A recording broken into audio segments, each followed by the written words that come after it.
Y'all know what's going on. It's time for another episode of Doing Time with Joe. I'm your host, Joe Baker.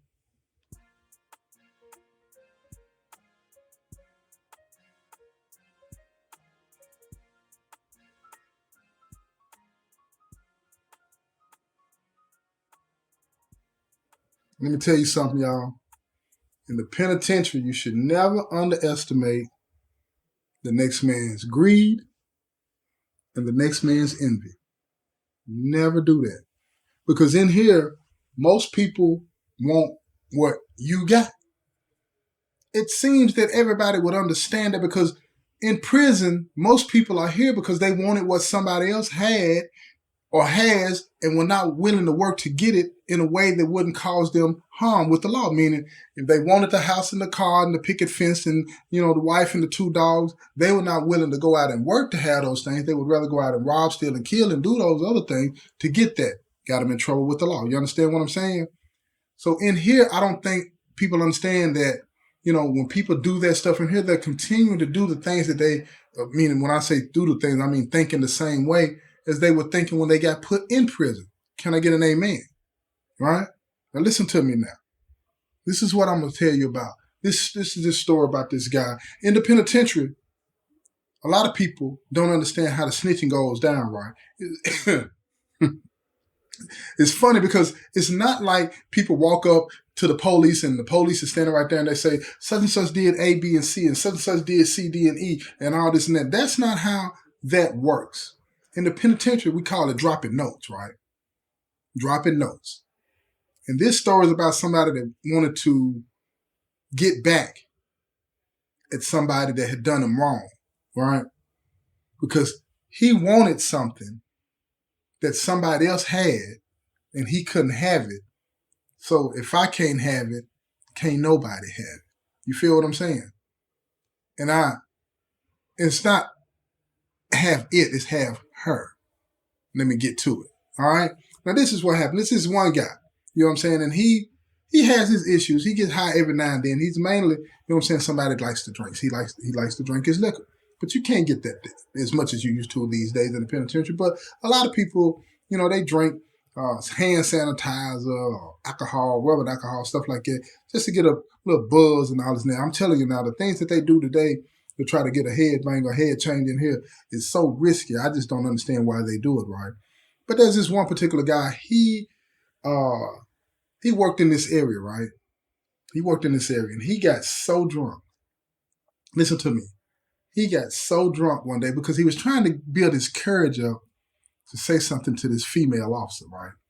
But he couldn't do it. He couldn't do it sober, so he had to get drunk. But the more he drank, the more loose he got, the more he wanted to keep drinking. So, he had made him a little stash, right? And it don't take much in here. If you haven't had a drop of liquor to drink or a drop of wine to drink for 5, 10 years, right? It does not take much to get you tore up from the floor up. Trust me on that. I don't drink no more though, but I remember back in the day when I used to take a little sip here and there, it didn't take much. You feel me? So he got drunk, and when I say drunk, he got sloppy drunk, and he wanted to get that liquid courage so he could go say something to this female officer that he couldn't say when he was sober, right? But he got so drunk. He got so drunk that the man started stripping. And listen to me now. In his head, he's hearing music. I don't know if he was listening to Usher or R. Kelly. I don't know what music was playing in his head, right?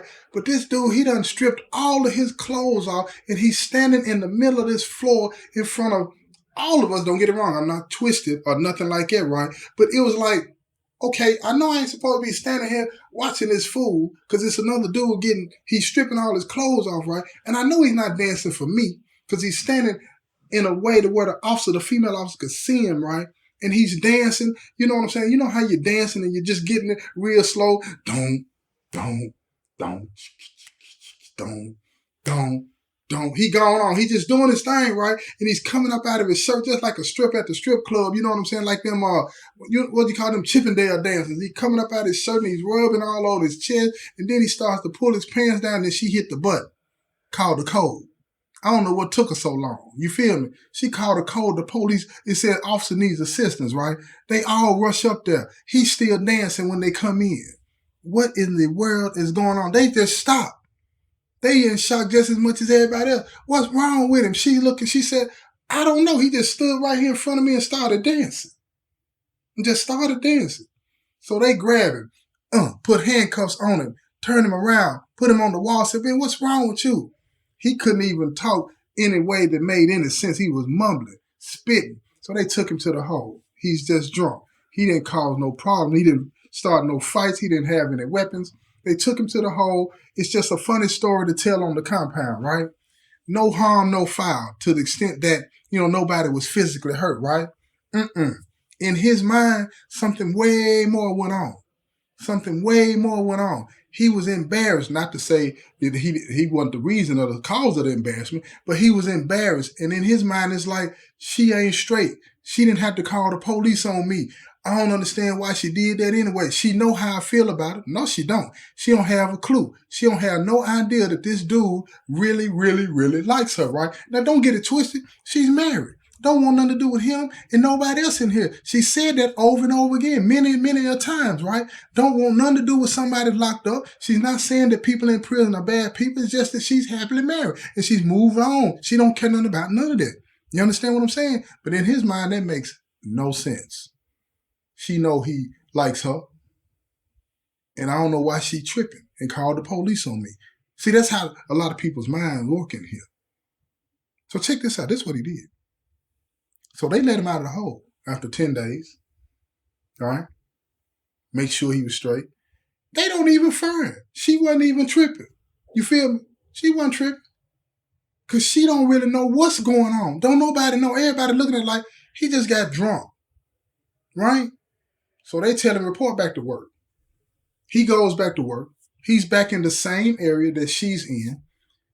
And they're laughing about it, and they like cracking jokes, and he's riding along with it, but really deep down inside, he pissed.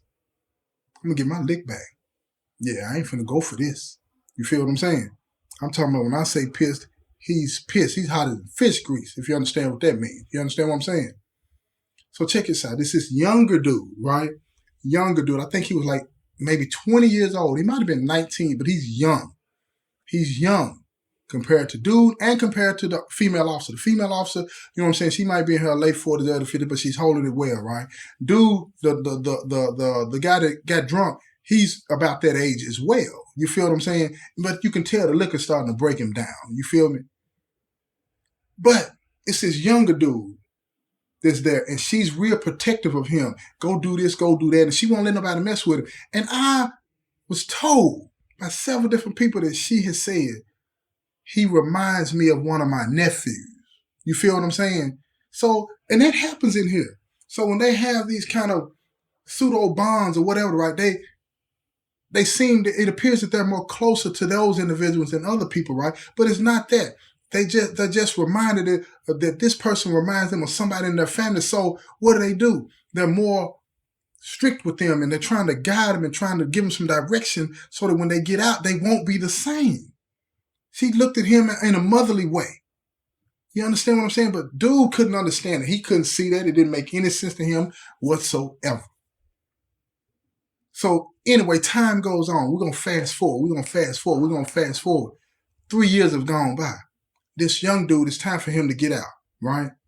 It's time for him to get out of prison. Now, the day that you're getting out of prison, you usually don't have to go back to work, okay? You don't have to go back to work or anything like that. But this young dude, because of the impression that this officer had on him, he wanted to go thank her for looking out for him, giving him some direction. You understand what I'm saying? For being hard on him in the way that she saw that she needed to be, in that motherly way.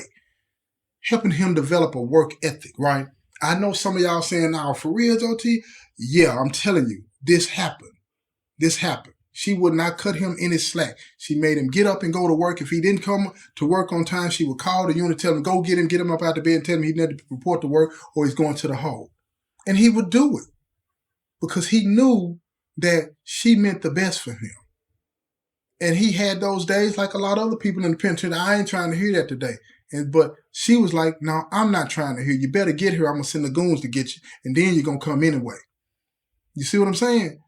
So he wanted to go thank her for being hard on him, for helping him understand that if you want something in life, you got to work for it. So when he gets there and he thanks her, right, he's leaving. He's got 2 hours. He's going to be taken out the penitentiary on his way home, right? So for all intents and purposes, he's not an inmate anymore, okay? Let's just look at it like that. Let's just look at it like that. So she gives him a hug, right, in front of everybody. She's not trying to hide it. She gives him a hug and she kisses him on the jaw and says, good luck. And you better do right when you get out there. She said, I bet not see you on TV. I bet not hear nothing bad about you. I'm going to be keeping up with you, right? He leaves and says, thank you. Tear comes down his face. You feel what I'm saying? And he thanks the other people, and he hugged a couple other people that worked there and a couple of other inmates. He gave them dap. So collectively, in the proper context, no big deal, right? No big deal. But some people might look at that crazy or whatever. Okay, fine. But keep it in this context. He was saying bye to everybody. Okay? So this dude, let's get back to him. I'm talking about the one that got drunk. He's seeing all this.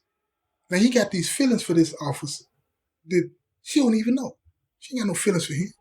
Care nothing about it. She ain't thinking about it. You know what I'm saying? In that way. Oh, he got rocks in his jaw. Wait a minute.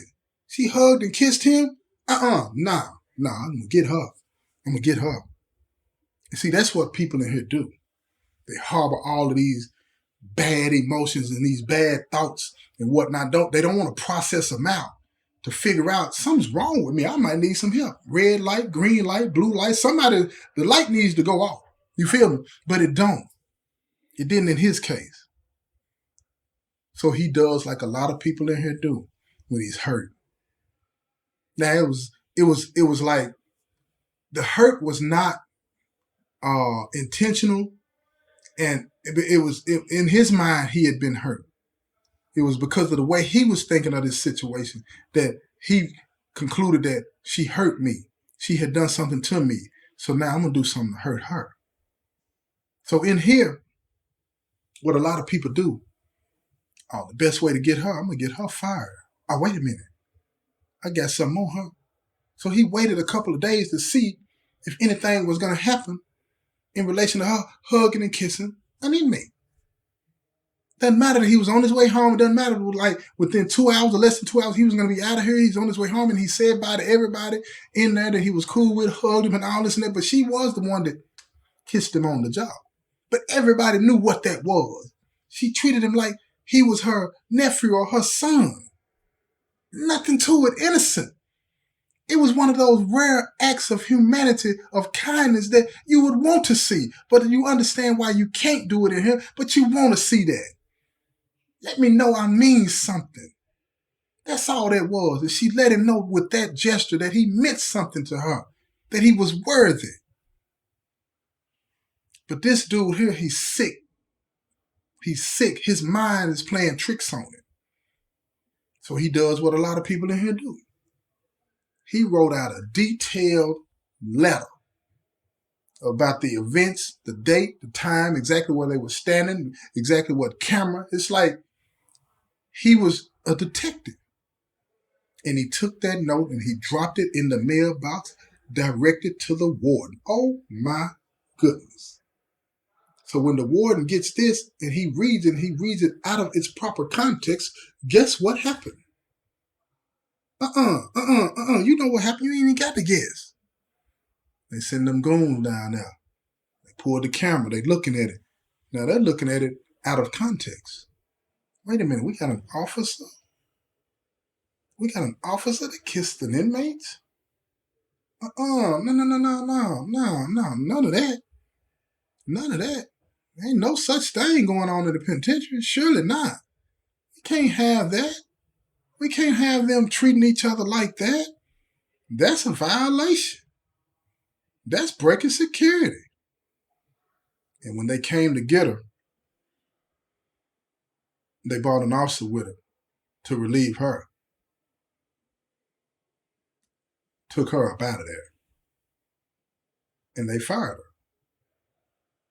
They fired her. Just like that. because they said her behavior was unprofessional and it violated policy. Violated policy. And she lost her job. Now, in the penitentiary, like all things, it leaked out what happened. It leaked out. Now everybody looking at the dude like, what you do that for, man? Why did you do that? Now he plays the card that everybody in the penitentiary plays. Why you care about the police card? Why you care about the police card? No, this wasn't about the police. Now, if you're thinking with that twisted mind, then yeah, it is about the police. If you're thinking with that twisted mindset, it is about the police. But if you look at that honestly for what it wasn't about the police. It was about you wanting something that you couldn't have. And if you couldn't have it, could nobody have it. Even though that woman was not on that at all. You knew how to manipulate the system and bring pain to her because in your mind, she had brought pain to him. And that's why a lot of people in here never get past the hump. So it's about you working on yourself. You feel what I'm saying? It's about you working on yourself. You know what's wrong with you. You know if you got these ugly things going on inside your heart, inside your mind. So work on those things so you can move forward. When you have that urge, and if you got a family member in the penitentiary and they continue to act the way they did on the street, even though they're not able to exact that behavior out there, they can exact it in here. Talk to them. Love on them. And when I say love on them, that means be honest with them. Be honest with them. We have to quit participating in the genocide of our own people, our own communities, our own families. We can't continue to do that, y'all. You understand what I'm trying to tell you? And if you do, I appreciate you. If you don't, listen to this episode again. Listen to it again. Okay?